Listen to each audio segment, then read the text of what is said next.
I have a funny story to tell you.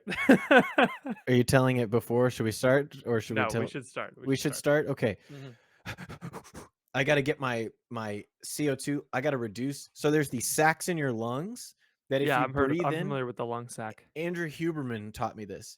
That if you Okay. breathe all the way in, ready? We're gonna do this together. Okay. And then you do a little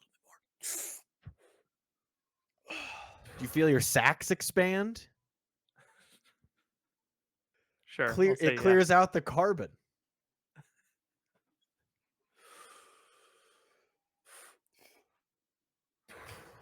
I told my wife that I could feel my sacs expand, and she said, "No, you can't. They're so small. I know what those are." And I was like, "Emma, you don't understand. I felt it in my lungs."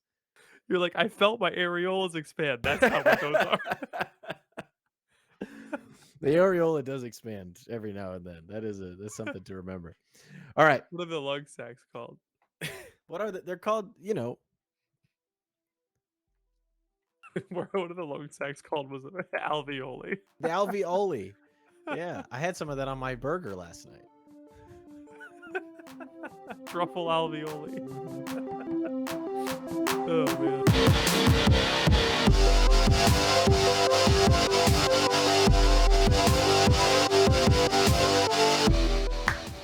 Welcome to the Crunch, the only podcast that bought a ring light at a garage sale. It's your boy Ethan. And I'm Patrick. Nice. You bought a light? Yeah, the sticker said $10. I said, "I'll give you $3."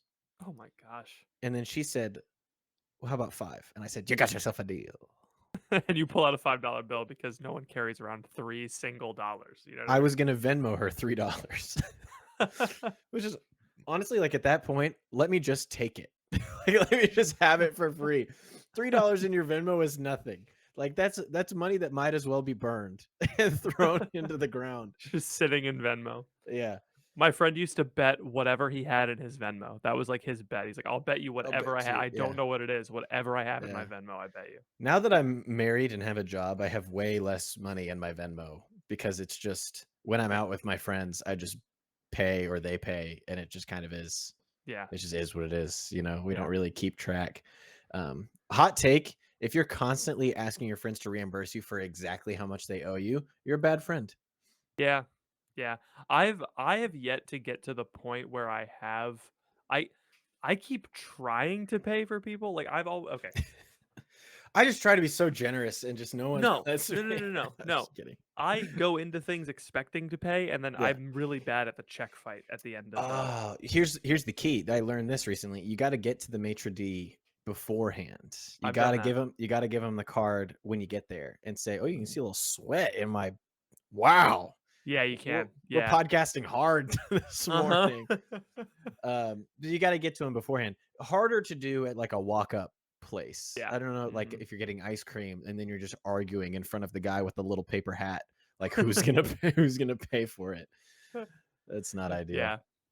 No, that is true. Venmo is when my cousin told me about Venmo when I was a freshman Hmm. in college, I was like, "This is revolutionary. I'm so excited to get exactly what my friends owe me because all of us have exactly $10." Oh, poor guy. I know.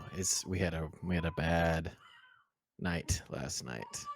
Yeah, So he's struggling. That's that's okay. hard. Yeah, he'll be fine.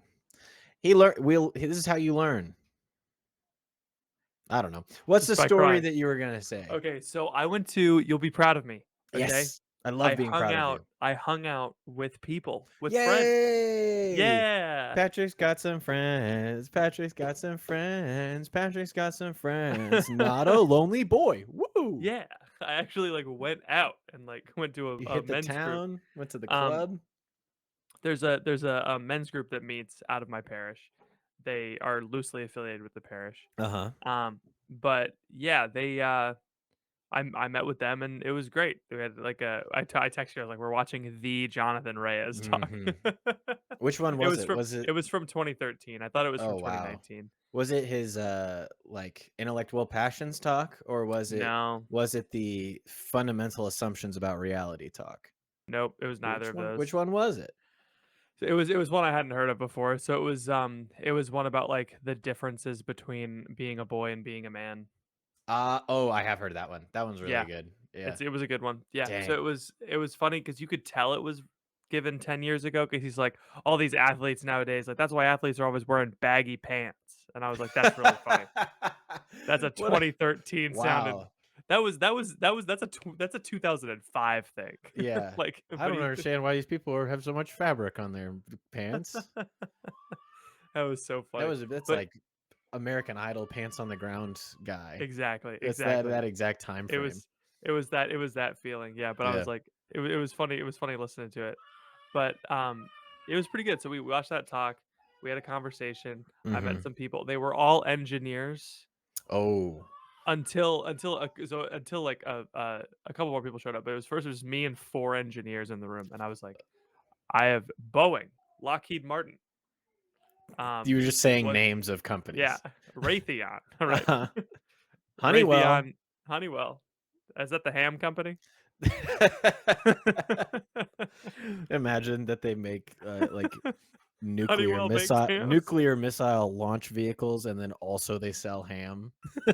They do like school fundraisers too. Yeah, that's But funny. yeah, there's a lot because of the space program. There's a lot of aerospace engineering in Melbourne, Florida, and Yeah, so which is I the met. worst Yeah, kind of engineering, I will say. sure. Why are you I going up agree. there? We got stuff to do down here. Why are you going up there? Why are you going up there? It's ridiculous. But there was a guy there. I think his name is Alan. I forgot his name. He looked like an Alan, so I'm gonna call him Alan. So let's call him Alan. I'm being anonymous. Let's call him Alan. And he's a nuclear scientist, a nuclear engineer, and a PhD in nuclear engineering. Very smart guy. Um, he kept saying he said it twice. This became a running joke with the group because he kept saying that he was very orthodox, very heterodox. He meant What? orthopraxis, but he Oh, was saying the I was like, he said it twice, and the second time I was like, hey, you know those two things mean the opposite of each the other, right? exact opposite thing. I'm very Democrat, very Republican. That's what I Very am. Yeah. I'm very hot, very cold. But he was like asking me at the end. I At the very end of the at the very end of the night, I threw a Hail Mary pass. I was like, "Hey, do you guys want to go to the Holy Land?"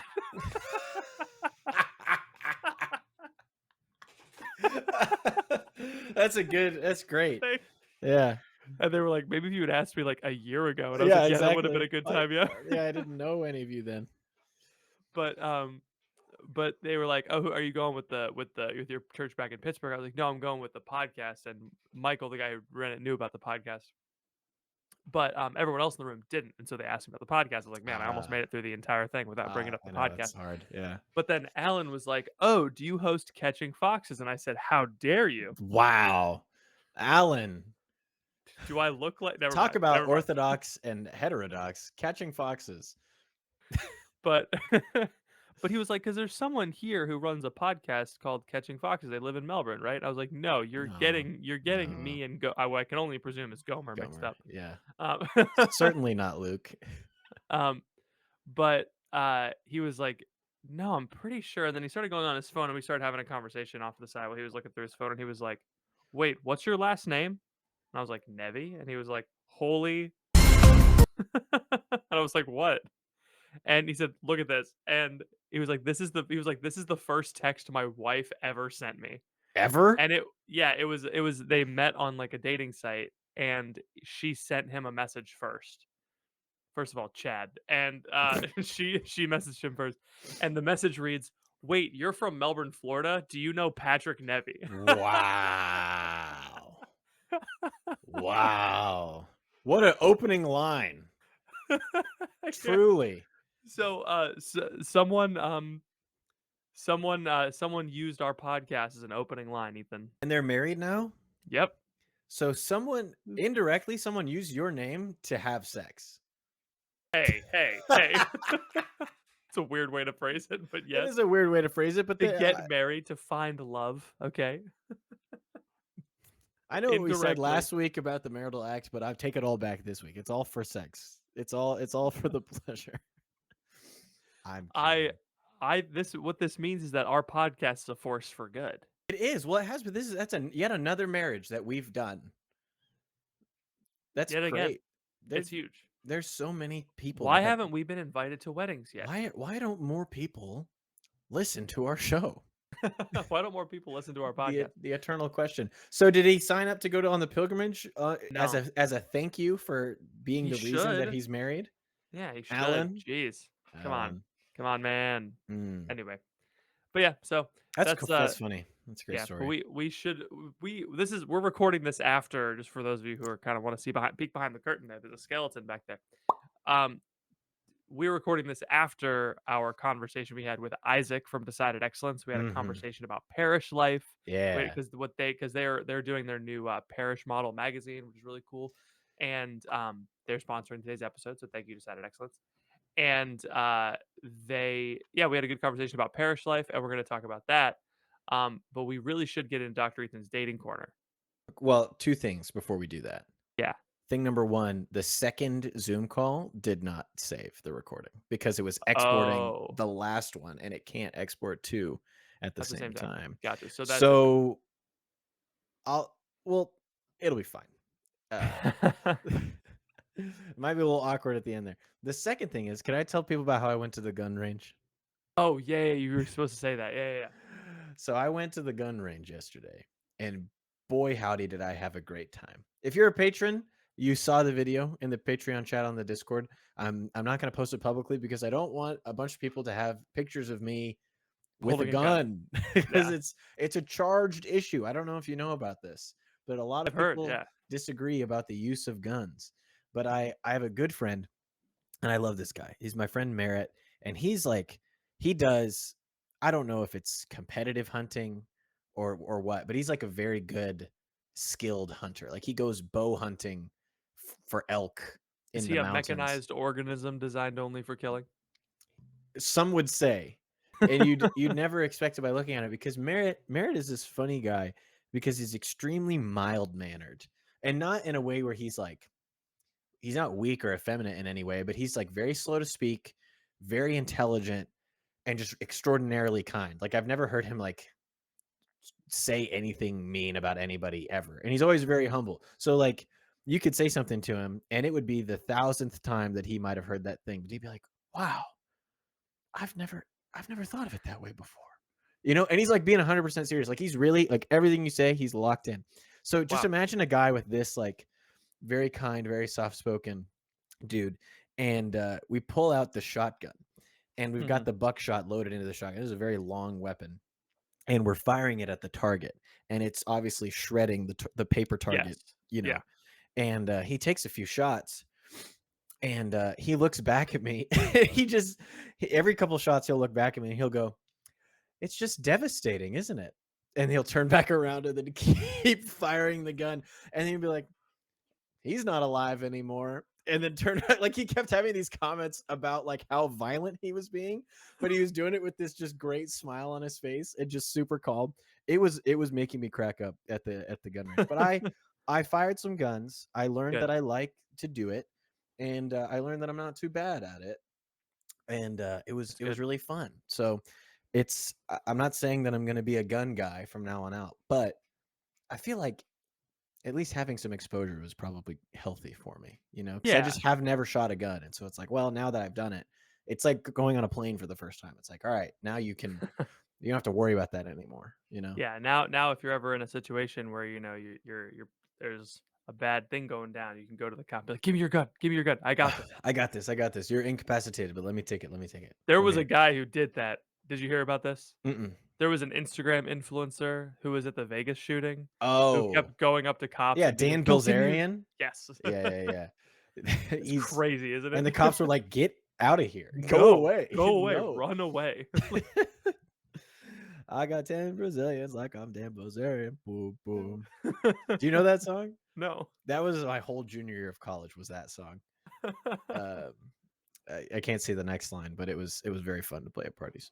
Anyway, Alright. so gun range, had a great time. Become a patron if you want to see the video of me firing a weapon and the subsequent meme that Patrick made out of it. That's very funny. Thanks.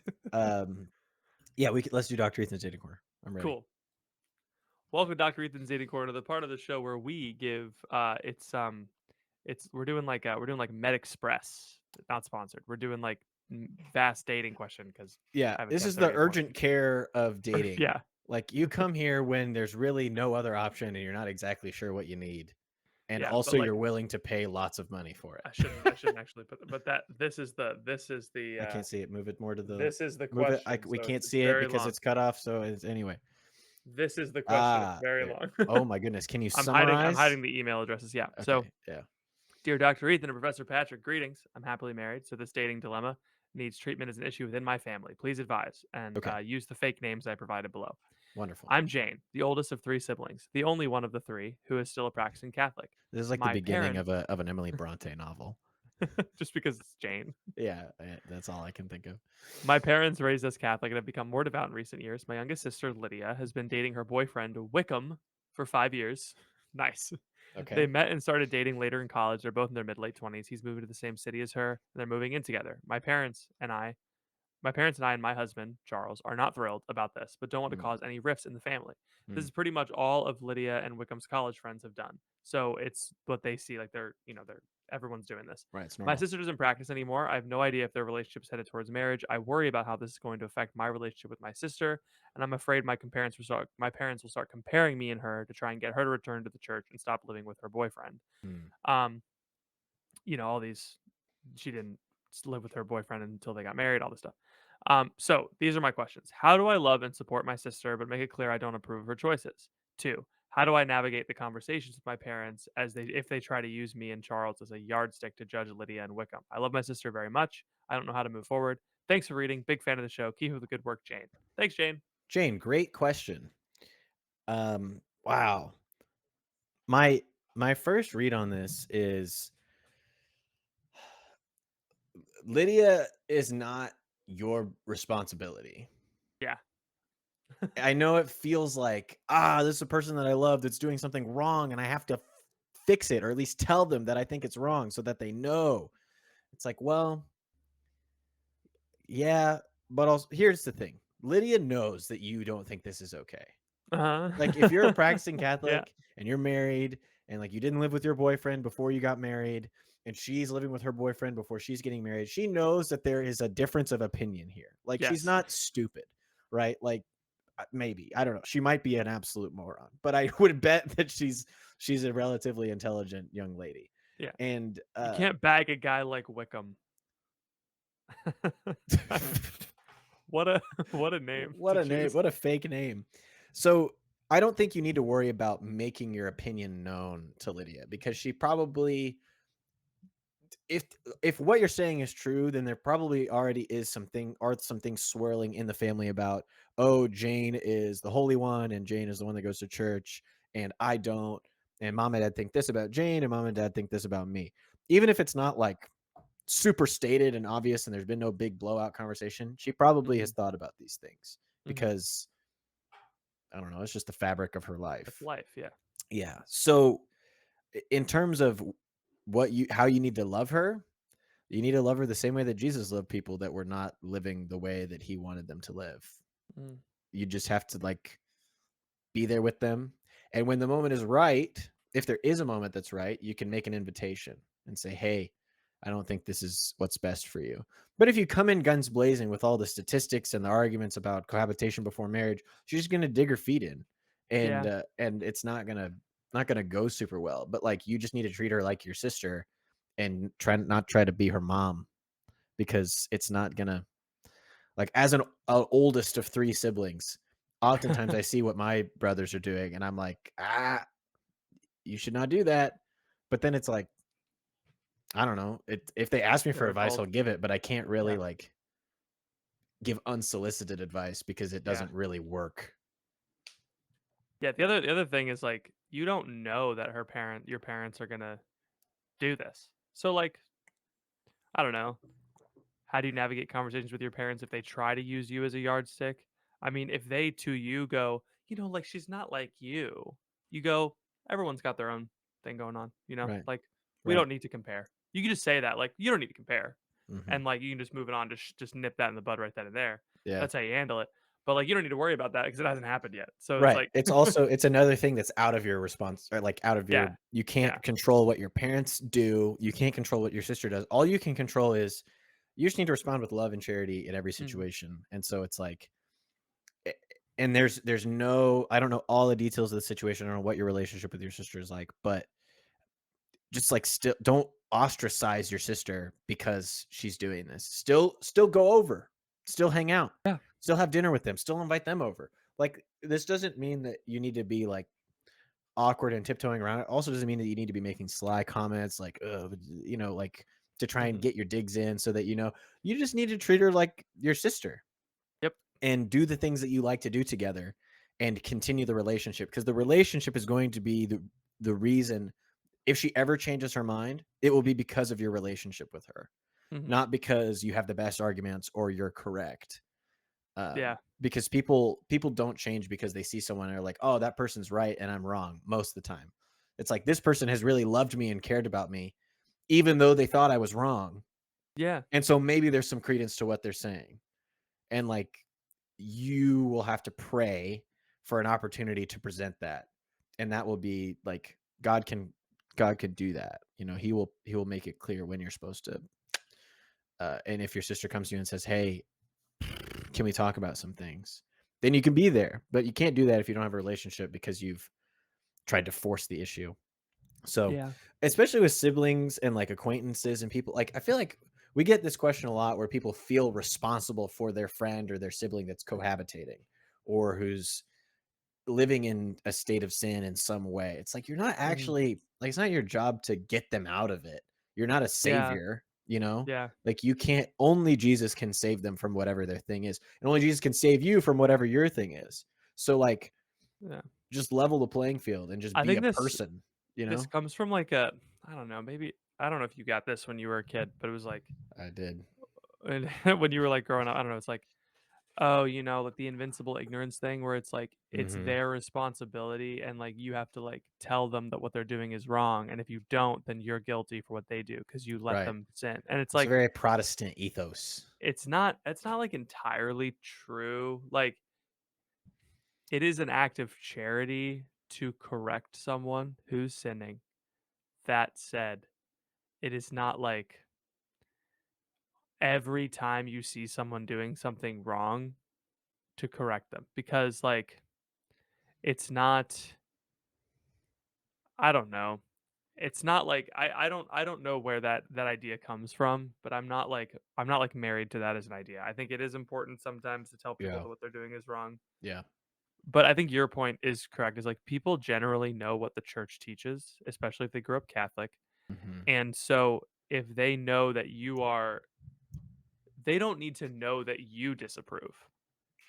They need to know the church disapproves and like God disapproves. Like that's the important thing.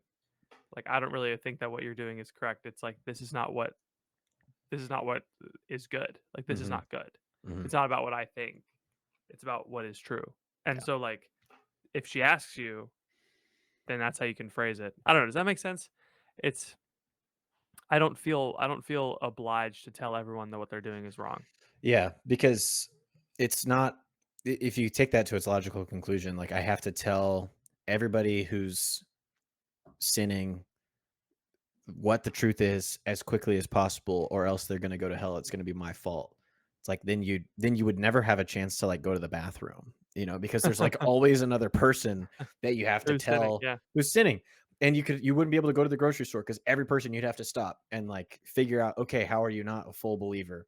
Now let me tell you all the reasons why you should be a Yeah. full believer. It's like that it just doesn't add up the math. And so it's like, Yeah. yeah, there has to be charity, there has to be truth, but it has to be at the right time. This is Mhm. where prudence comes in. This is why prudence is one of the cardinal virtues, is because it's not I think people lack prudence. Like they know the truth, but then there's no emphasis on like it's very situation specific. Prudence is doing the right thing in the right way at the right time. Yep. And I think we're so focused on doing the right thing or doing something in the right way and like or doing it at the right time. We're not focused on like all three coming All 3. together and Yeah. making a beautiful three-legged stool upon which you can sit and do an open mic night. You guys see that LA Dodgers game? Crazy. Ah. They keep switching back and forth. They're like they're changing their minds more often than some people change their gender. All right. Ah. That's topical. It is very topical. Okay. Yeah, I think that's fine. I don't think there's more to say on that. But Jane, you're doing good. You love your sister and you want to help Yes. her. And I think that's all very good. Pray for her. Pray that Keep it God up. gives you the opportunity. Pray for your parents and just stay locked in. You know what I mean? Like Yeah, man. don't get too God has saved many people who are in much worse situations than your sister. And he's Yes. broken through people who are much more hardened than she is. And so it's like it feels like life or death because it's like, the big thing that you shouldn't do is happening. It's like, well, it's not actually life Yeah. or death. Like God is in control. You are not. You're good. Yes. All All right. right. Patrick's got to go. He's got appointments to meet. I have an appointment with the old porcelain prince after this. Do you read the porcelain throne? Yeah. No, it's a little prince made of porcelain. I know. We probably shouldn't anthropomorphize the toilet because where's the mouth? I don't know. I don't want to think about Anyway, it. we're about to transition into our conversation with Isaac Summers from Decided Excellence. Thank you, No, Decided no, Excellence, no, for we're not. sponsoring. Yeah, this is going to be at the beginning, and then that's going to be after. Oh, we're doing the dating corner first before Isaac. Yeah, I guess that makes sense. yeah, just All this right. little. So we're going to transition in. It's a great conversation that we had with him.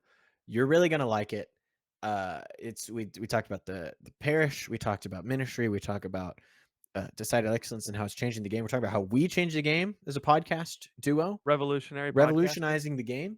So Hey, what good news? Our serial mascot. We obviously didn't get shot in the head, so our serial mascot podcast did become the #1 podcast in the world. Sorry, Father Mike. Better luck next time, I guess. yeah. Read a better book. I'm just Ooh. kidding. bit.ly/crunch discord to join our Discord Not the community. Bible. I was talking about the catechism. I I need to know make you were that talking clear. about. I know it's okay. If you like what we do and you want to support us, we do a bonus podcast every week for $10 a month on Patreon. That's patreon.com/thecrunch. You're going to want to check that out. If you like this, maybe you want more. We have over 36 hours of bonus content, bonus video content on Patreon. So check it out. Enjoy it. You're not going to want to miss it. Put on the button here. Wow. What a Huge. I wonder how much that woman gets paid. The recording in progress woman. The robot. How much money do you think she's making from saying that on every Zoom call that's ever happened? They really get her in there for every Zoom call. That's where I your know. premium is going. Exactly. Yeah. This is certainly not a premium account. So we're stealing that woman's royalties. Anyway, this is the part of the podcast where we have Isaac Summers from Decided Excellence on the show. Welcome, Isaac. Happy to have you. Hey, thanks, guys. I appreciate it. It's really cool to be here. Yeah. Yeah, I think you guys are awesome. It's one of those things where it's like, have you ever been to a bishop's mass?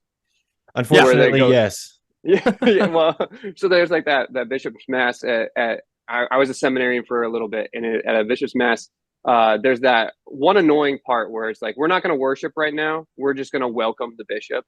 Yeah. And the pastor gets up there and he goes like really overflowing and talks about how great everything is, and the bishop feels obligated to say it back.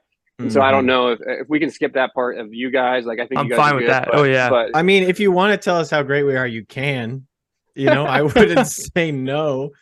hey, Ethan and Patrick, Yeah. guess what? You guys, I think you're revolutionizing space. Yeah. I really am honored to Yeah. be in this virtual world with you. Yeah. So I really thank you, and I hope that one day we can do this again sometime. Wow. This Wow, is great. thanks. I'm going to Venmo you right now money for saying that to me. That's such a boost. I already so early covered in it. the I already morning. covered it, Ethan. Don't worry about it. That was Are you that was gonna pay me? pre-planned. You're paying me the same amount you're paying the robot lady. Is that what you're doing? Yeah. Exactly. Your stipend is roughly the same. Yeah, as long as you say that and on every Zoom call, Patrick and Ethan are revolutionizing the podcast game. Dude, They are that's all I the need to Drake of podcasting, in that they're really whiny and overplayed, yes, and got their start on teen television, which pretending to few be people know. handicapped. Yes. I will say, Isaac, what maybe a dour note on the conversation. How do you respond to the allegations being made against Decided Excellence? What? Yeah, that's a good question. I don't know. You've hired known podcaster and grifter Patrick Nevy to work for you. Many people are saying it. The Associated Press is putting out articles about it left and right. How do you respond to such an allegation?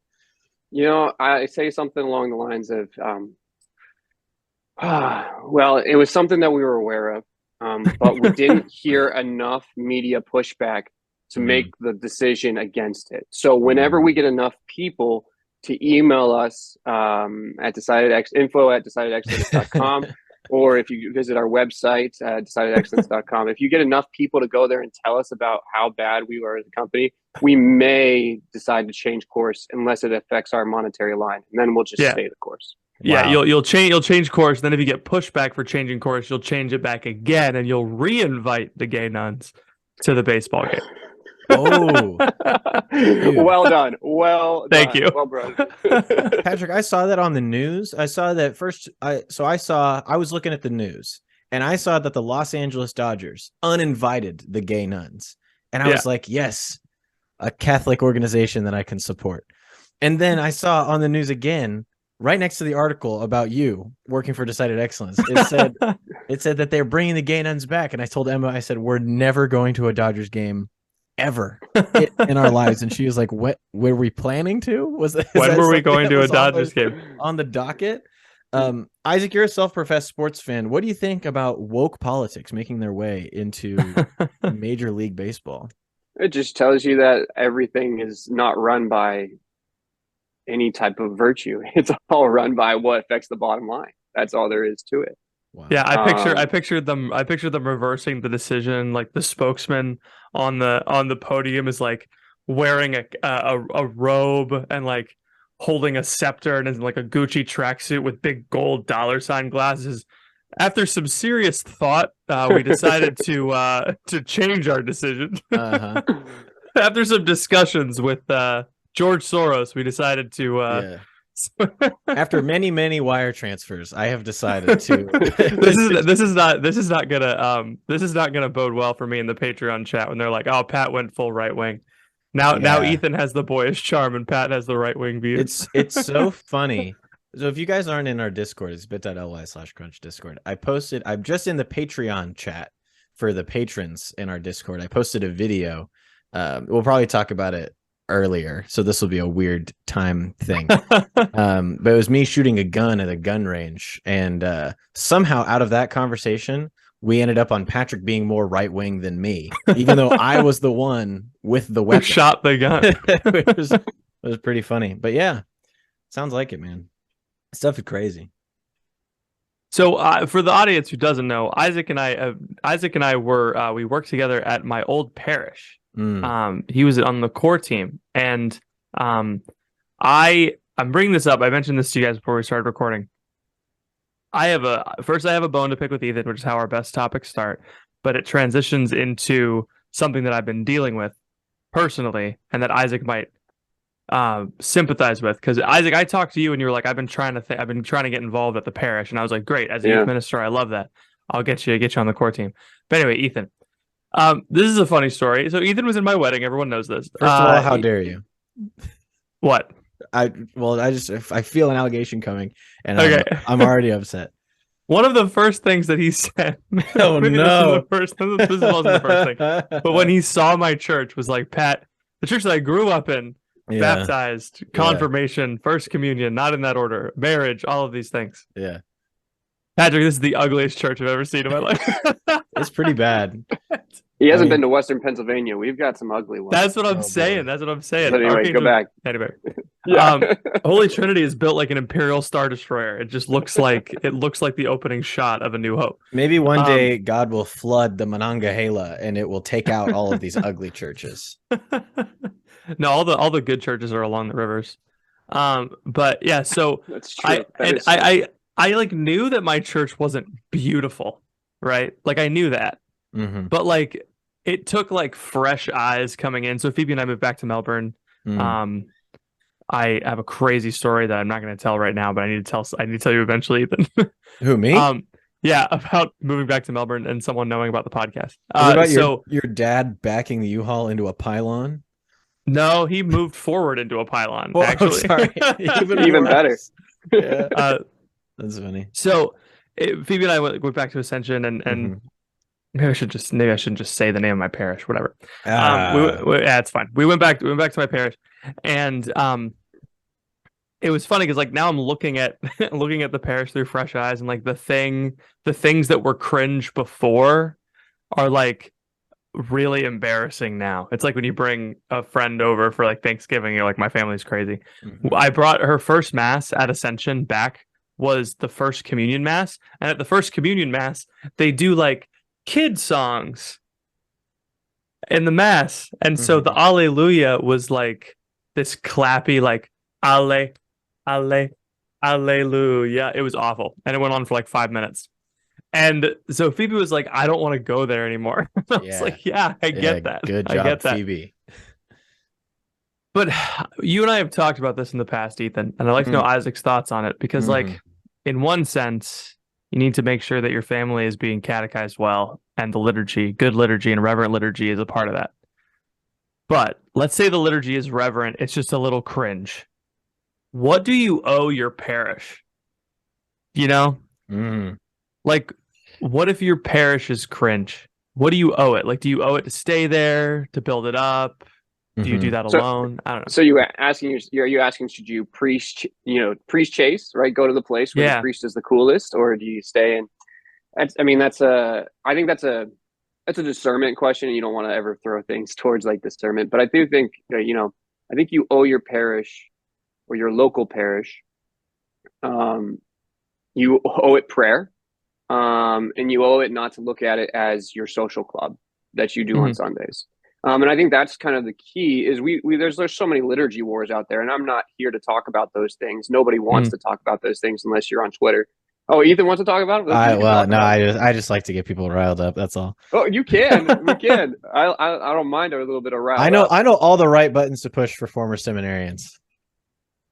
Oh yeah. I'm just joking. I'm gonna pause. I want to be pushed. No. I was just joking. I spoke big game, but can't back it up. I don't know what the buttons are.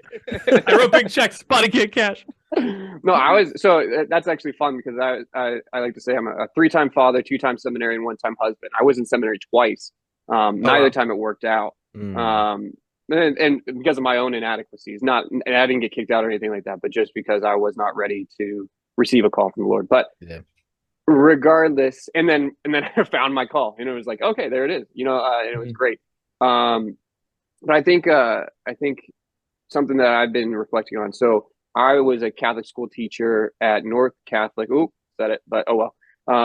North Catholic High School in the area around here for 5 years, and it was absolutely wonderful. Like, it was a joy to be there. It was, but as every Catholic worker, or a lot of Catholic workers out there, you live 30 to 40 minutes away from the parish that you work for the school that you work for, because they can actually afford you, but you can't afford to live in a place that can afford a Catholic church or school that big. And so we really tried to invest in that community because there was an agreement with the church across the road for their grade school, and our kids were going to go to that grade school for free because I taught at the high school and they could go to the high school. It was a really cool deal. The pastor there is a good dude.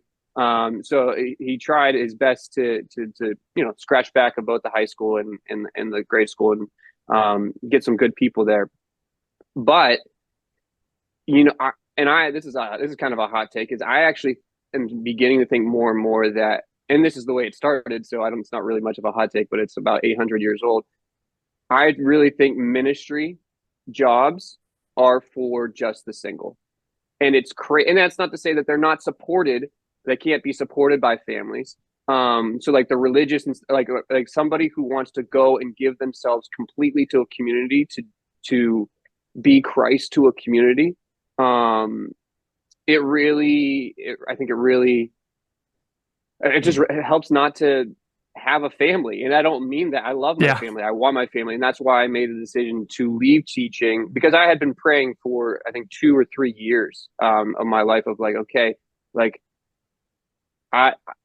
things that are going on at North Catholic were very successful religious. Like, we were doing really good things. Now we had occasional national news scandals because of our unfortunate name. I remember that. Yeah. We originally were Cardinal World North Catholic, and then in 2018, like the whole drop somebody spray painted or something. It's a whole thing. It was a fun time. It truly was a fun time because we really didn't have anything to do with it, and it's just like, what's going to happen next? But But we went through a lot of different things. Not a But great idea to ultimately, name schools after people who are still alive. That's generally yeah, not Mhm. a good call until Yeah. everything is kind of aired out, you know?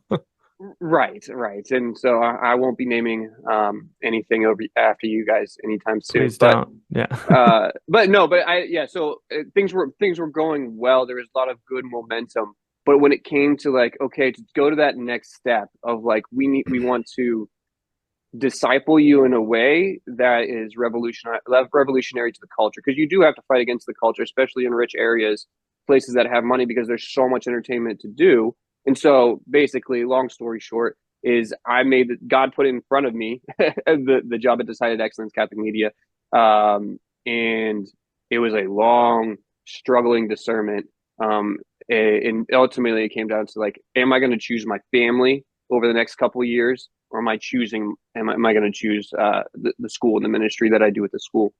Hmm. And it took a God breaking down the pride, um, of myself, of like, this school needs you, and like what you're doing there is great, and all this different stuff is like, it took that down to turn and looking like, but your family, while growing in a normal Catholic, you're not a radically Catholic family. You're not Yeah. one that's living for the Lord. That's different.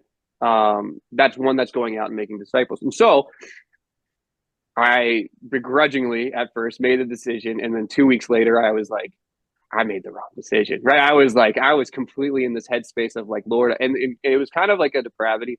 But one of the decisions that also, besides being with my family, was like, we want to be in a local parish, because getting up Sunday morning and driving, and this may be the reality for a lot of different people in a lot of different places, but for us in Pittsburgh, when we had 6 or 7 parishes we were driving past on Sunday to go be part of the community that was going to give us free education, that was like kind of like a, you know, it was one of those things where it's like, we can do better. And Yeah. then there's people around us, and it's crazy what God has done in that time period. And so like I sat down and talked with Patrick, I don't know, in August, and I like had mentioned, and he mentioned, I was like, do you need high school? Because I had done high school youth ministry. And I was like, and he said, no, you need, middle school. And I kind of like pushed it off to the side a little bit. And I Yeah. was like, all right, middle school, whatever, like that was never something that I had been a part of.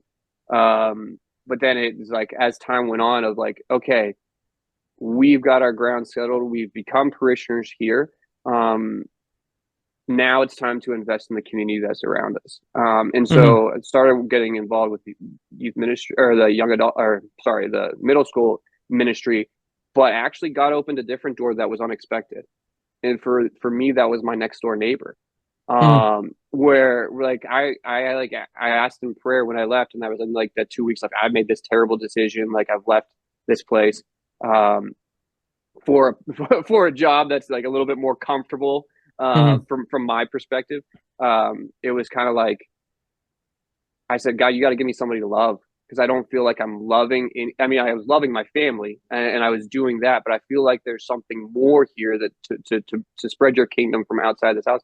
Like Yeah. true, like 2 days later, this old guy who boasts, 2 doors down, never talked to him in my life, boasts having a pair and a spare his whole life, which means that he was active sexually with both his wife and 2 other girlfriends he had on his side the whole way. Just like, and just talking to me about his life, and was like, I'd really like it, come and visit me every single day. And I was just like, I have the time. I can do that. Okay. Like that, like Yeah. like I work from home. And so that's like a relationship that God has put into my life, and it's opened up new doorways of conversation, um, through different neighbors throughout the community. And so it was the parish, what you owe your parish, to get back to your question, Patrick, what you owe your parish is, number one, to be organized in, the be part of the organized community, right? The one people that you worship for, to know the people next door, or in the pews next to you, right? To really Yeah. know them.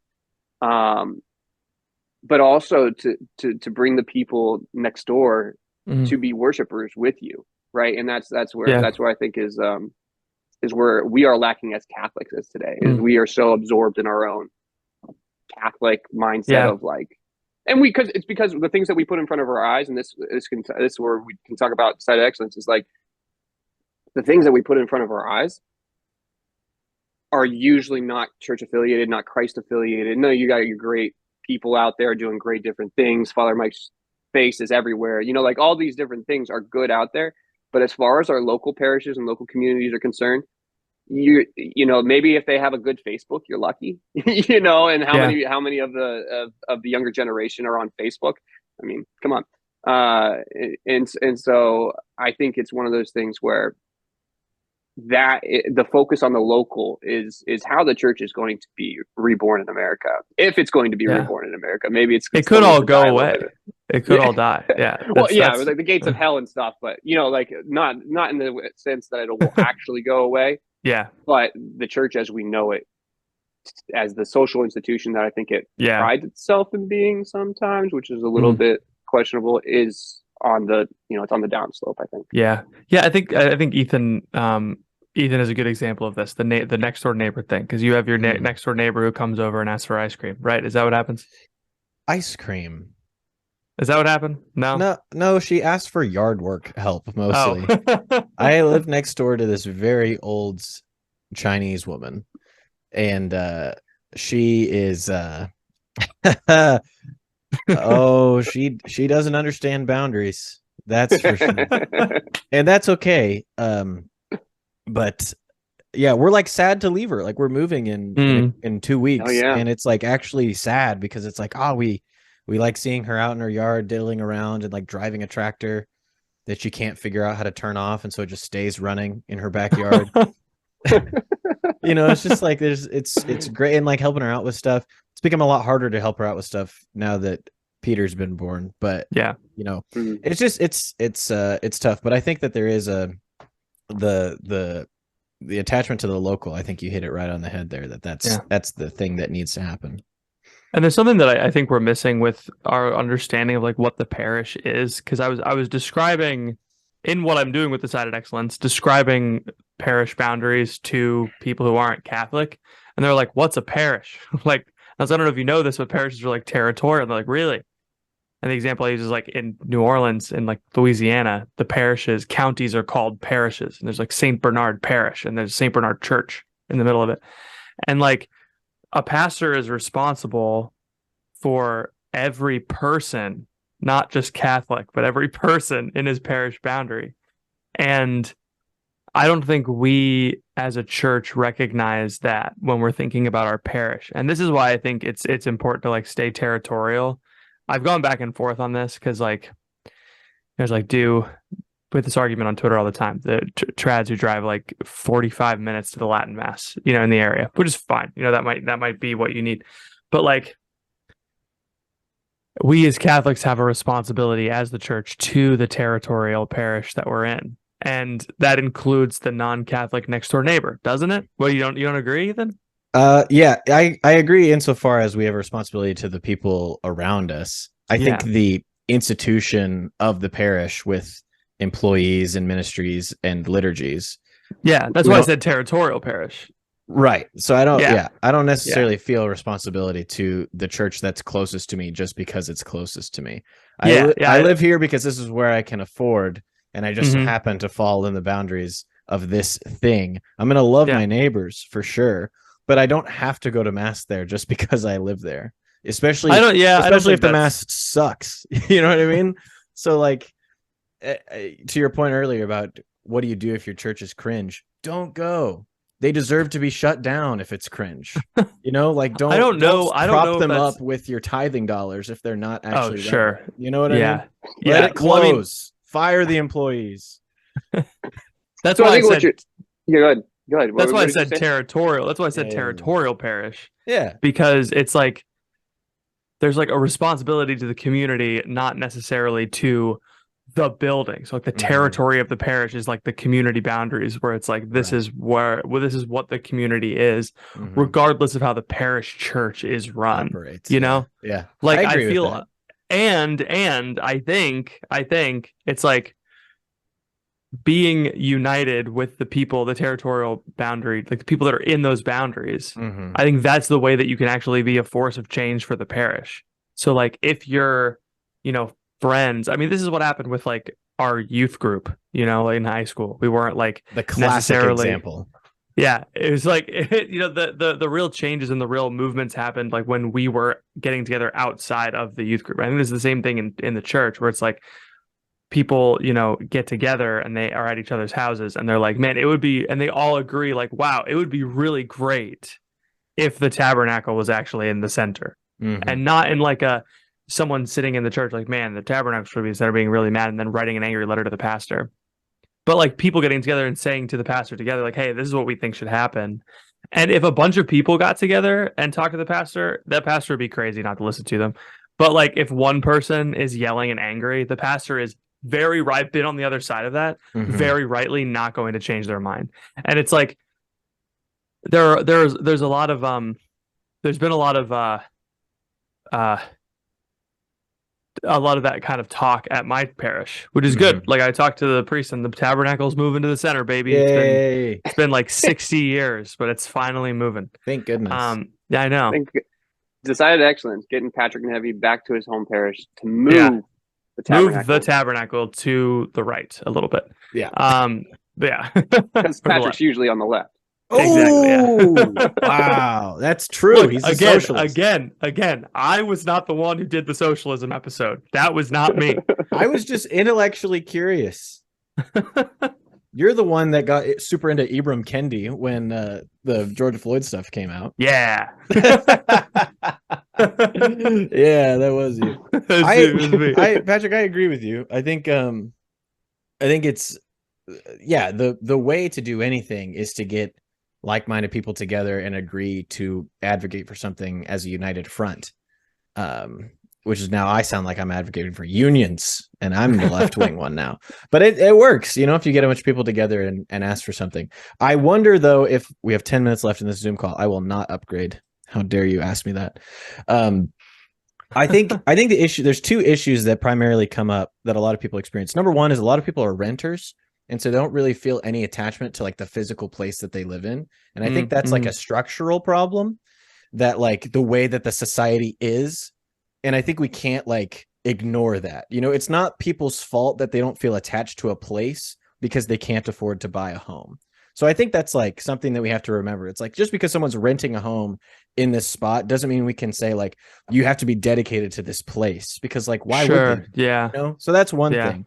The other thing is, it is a very real problem that money talks in Catholic churches. And so if you're people like us who are young and well-formed, it's very difficult to beat the gray-haired lobby in most parishes when it comes to doing changes. Even if you present a united front, it could take years and years and years and years of whittling down, which is great, and you should do it. But some people don't have the patience, like they don't want their kid to be 7, 8, 9, 10 years old and still going to a terrible liturgy, because for some reason, medical advancements has made it so that the people born in 1940 are still alive. And so it's like, they can still make those calls. Yeah, exactly. So I agree, but I do think that there are some nuances where it's not that easy, where a pastor might not just be on board just because you talk to him. Yeah, I think you're talking about the fine line of being fed and also like, okay, am I being fed enough to make real change? Right. Mm-hmm. So I think that like we have to go to where we're being fed. I think there's number one, that's number one in our lives. But also, if you are able to be well fed by Christ and be a lone standing reformer within your church, I think that's where saints are born.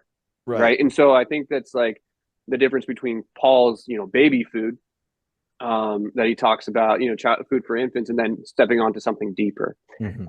And to make change in your local community is something that takes absolute trust in God, right? Because you're like, I can't by human wisdom persuade my pastor to do anything because he still loves the Alleluia clapping song. But if I'm sitting down every single day and allowing Christ to change my heart, then it's like, I'm confident of who I am and where I am. And I know that, and this is the key to every liturgy conversation ever, is what is going on in the heart is way more what's going on in the external. And Christ says this, it's wisdom from his own mouth of what comes out of the heart, what comes out of the mouth is what defiles a person. And it defiles a person whenever, and you can see, right? You know people by their fruits, you know people by their actions. poor liturgy is because people don't have well, let's just comment on the church in the past 50, 60 years, right? Is that the church has been your Kiwanis Club. It's been your Elks Lodge, right? That's what it's been. It hasn't been the body of Christ. Now, I'm not saying that there hasn't been, God has not worked in that and all of that stuff. But generally speaking, we have not radically lived the gospel, right? And I would say to your point about the renters, I think, yes, that's true. You can feel that way. But Christ rented everywhere he went. So it's like he could invest in a community and move on and then continue to do those type of things, right? So you can feel attached to places, even if you're not, it's not the exact same. It's not the exact same. But I do think there is something to be said of like, don't give yourself an excuse of like, oh, I'm renting, so then I'm not going to be involved. Yeah, don't give yourself an excuse, but I think at the same time we need to acknowledge like, okay, what do we have? And it's like not very much. You know what I mean? Like I agree with your point, like it needs to be interior, but it comes down to our responsibility to teach other people how to actually have an interior life and to show them. And I think what people want two things at the same time, which is like invest in your parish and get involved in the ministries and do this, but also love Christ in your heart and share him individually with individual people. It's like we can't really, like, this one over here will happen. It's just going to take way longer. And so I feel like people get a mixed message and they get really confused because they're like, well, I'm just going to become a Eucharistic minister and I'm going to teach RCIA and I'm going to do this. I'm going to get involved in my parish. And they don't see any change happen because the real work is, hey, there's a person next to me who has no idea how to pray. And it's going to take me probably 5 years of investment to get this person up to speed in terms of like where they ought to be in their life. And like, we don't have that time scale of patience when the people who are formed are actually talking about these kinds of things. It's like, let the parish as an institution be what it is, but like we have to actually commit to other people, and like the liturgy might never improve and the ministries might never improve while you're there, like, and that has to be okay, So I think it's kind of all of these factors coming together and it make it very complicated, which is why there's no easy answer, because every place is different. Every place in America, the churches in downtown Chicago are different than the churches in rural Nevada. Like that, we got to take it for what it is. So anyway, we got 4 minutes left in the Zoom call. Isaac, this is your time.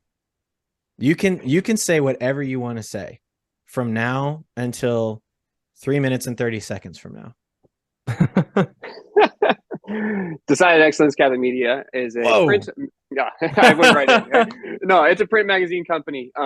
Patrick works in the community aspect of it. So a little bit of history real quick. The people who founded our company were originally part of Lighthouse Catholic Media. Lighthouse Catholic Media got sold. So Lighthouse Catholic Media, CD's back of the church, Scott Hahn made them big. So they sold it to the Augustine Institute. Some of the guys went and founded their own magazine company, apparently, and I had no idea before I joined the company, but apparently there is a niche magazine market out there where advertising is really, if you focus it on something that people like to look at, right, and it's very niche, it's maybe more effective than just blasting your stuff out on social media because it's more concentrated, right, especially if you're doing something local. So they started, if you have community magazines, they started something called Best Version Media. If you get a community magazine, they're one of the bigger ones in North America. I think they claim #1 overall. I don't have any stats to back that up. But I would imagine it's something big. And so then they said to themselves, but we still want to evangelize. And so how they evangelized is they said, let's do it we have connections with Word on Fire. We have connections with St. Paul Biblical Center. Let's focus on the local communities. We'll train publishers, people to go out and sell and organize content. And we will have fillers with Bishop Barron articles, with Scott Hahn articles, with relevant radio articles. So those were kind of our partners in the beginning, and some still are to this day. And so what it does is it allows a Catholic entrepreneur to start their own business. And there's a lot of work on the front end. It's very heavy on the front end. And then as time goes on, it's about upkeep and maintaining because you're starting your own, basically your own evangelization network, but also a marketing network as well. So it's hand in hand. And there's some morality questions behind there, but you can work it out if you're really deciding, like, I'm going to actually do this for the gospel and not doing this, not using the gospel as a way to make money, right? Or like, to chase after money, right? Because making money obviously can feed families and all that stuff. But moving forward, we've also, the one that makes me most excited is our parish model. And what we do is that we partner with parishes, and we've done this for the past year now, and it's growing rapidly. But we partner with parishes across the country to do their own local content, to send them directly out. So we say we're a supplement to the bulletin because we send out the magazines directly to homes. So even if you're not going to church, you are getting a magazine. And I just had a priest email us last week where he said, like, people are coming back to mass. And he's like, this was an unsolicited email. And he's like, the people are coming back to mass. They had no idea what was going on in our parish community. Which, as if you worked in a parish like Patrick has, like, people say that all the time. What are you guys doing in the youth group these days? And it's so frustrating because you put your heart and soul into it. So it's this form of communication that connects the parish. It also allows the parish to have their own catechesis if they want, get them directly into homes. And then finally, if you can't fill it out, you supplement with Bishop Barron, you supplement with Scott Hahn, or our in-house team of writers, which is really, really cool. And it's changing the way that parishes, or it gives them a supplemental way. I shouldn't say change. It's not revolutionized, not the silver bullet, but it's changing the way that parishes find the people on the peripherals, right? The people on the edges, the margins, because if they're not clicking to get your bulletin, if you're not coming to church, they're not seeing all the things that the parish is doing as the body of Christ. Yeah. All right. I don't know when it's going to cut. Patrick, do you have anything else for the people? Tune in next week when I have a gut.